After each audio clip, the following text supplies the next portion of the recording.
कांग्रेस की चिट्ठी पर, जो कांग्रेस ने चिट्ठी लिखी गृह मंत्री को, उस पर सीआरपीएफ ने बयान दिया है। राहुल गांधी की सुरक्षा पर यह चिट्ठी लिखी गई थी और सीआरपीएफ का जवाब सामने आ गया है। राहुल की सुरक्षा के लिए पूरे इंतजाम किए गए हैं। सेंट्रल रिजर्व पुलिस फोर्स का कहना है गाइडलाइन के हिसाब से राहुल को पूरी सुरक्षा दी गई है, दी जा रही है।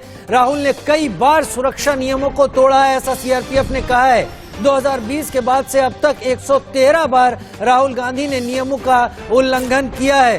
तो अब एक तरीके से सीआरपीएफ ने भी स्थिति को साफ कर दिया। राकेश कुमार सिंह हमारे साथ जुड़ गए ज्यादा जानकारी के साथ। राकेश, कांग्रेस ने चिट्ठी लिखी थी सरकार को दबाव में लेने की, लेकिन सीआरपीएफ का जो जवाब आया है वो कहीं बहुत कांग्रेस को ही, राहुल गांधी को ही कटघरे में खड़ा करता है। देखिए राजीव, ITV नेटवर्क ने जो है सीआरपीएफ से कल सीधे तौर पर यह प्रश्न किया था। जिस तरह से जो पत्र कांग्रेस के जनरल सेक्रेटरी केसी वेणुगोपाल ने गृह मंत्री के नाम पत्र लिखा था, जिसमें साफ तौर पे कहा गया था कि भारत जोड़ो यात्रा के दौरान दिल्ली में जिस तरह से सुरक्षा में सेंध लगी है वो काफी गंभीर है और खास तौर पर जिसकी सुरक्षा की जानी चाहिए वो सुरक्षा नहीं हो पाई।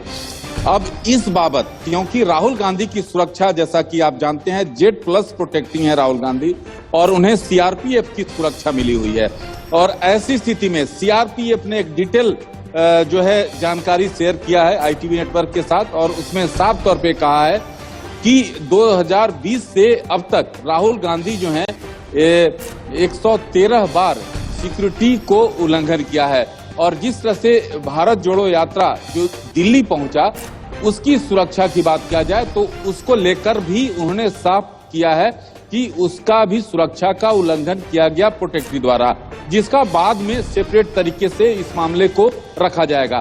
तो जिस तरह से केसी वेणुगोपाल ने जो बातें रखी थी उसको सीआरपीएफ ने पूरी तौर पर तार तार कर दिया है, और सीधे तौर पर कांग्रेस के जो पूर्व अध्यक्ष राहुल गांधी हैं उनको सुरक्षा में लगी हुई सीआरपीएफ ने उन पर ही सवाल खड़े कर दिए हैं। बहुत शुक्रिया राकेश कुमार सिंह हमारे साथ जुड़ने और जानकारी सामने रखने के लिए। लेकिन कांग्रेस के नेता पवन खेड़ा इस पर क्या कह रहे हैं, ये सुनते हैं। भारत जोड़ो यात्रा की सुरक्षा को लेकर केसी वेणुगोपाल जी, हमारे महासचिव संगठन ने एक पत्र लिखा माननीय गृह मंत्री को, और उसमें कुछ उदाहरण दिए। एक उदाहरण फरीदाबाद का दिया, जहां कंटेनर्स में IB के कुछ एजेंट्स घुस गए गैरकानूनी रूप से। उनके खिलाफ FIR सोहना पुलिस स्टेशन में की गई, कोई कार्रवाई आगे नहीं हुई। 23 दिसंबर की FIR है। फिर जब भारत जोड़ो यात्रा लाल किला मैदान के पास पहुंची दिल्ली में, तो बिल्कुल व्यवस्था ध्वस्त होती हुई दिखी। भीड़ को नियंत्रित करने के लिए, व्यवस्थित करने के लिए न कोई पुलिस बंदोबस्त जितना होना चाहिए उतना नहीं था, न कोई रोप टीम थी।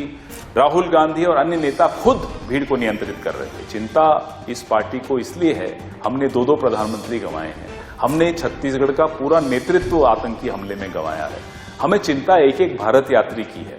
तो अमित शाह जी से यह आग्रह किया गया कि अब जम्मू कश्मीर और पंजाब की तरफ ये यात्रा बढ़ रही है। जो षड्यंत्र आपकी पार्टी कर रही है हमें रोकने की, हमें बदनाम करने की, वो तो आप करते रहिए, उसका मुकाबला हम कर लेंगे। लेकिन पुलिस किसी पार्टी की नहीं होती, प्रशासन किसी पार्टी का नहीं होता, वो सबके लिए होता है। तो जो हमारी भारत जोड़ो यात्रा चल रही है उसमें खलल न डालें, और इसको हम यज्ञ मानते हैं। यज्ञ में अगर जो खलल कोई डालता है उसको दानव की श्रेणी में रखा जाता है। तो दानवों वाला काम भारतीय जनता पार्टी न करे तो अच्छा होगा।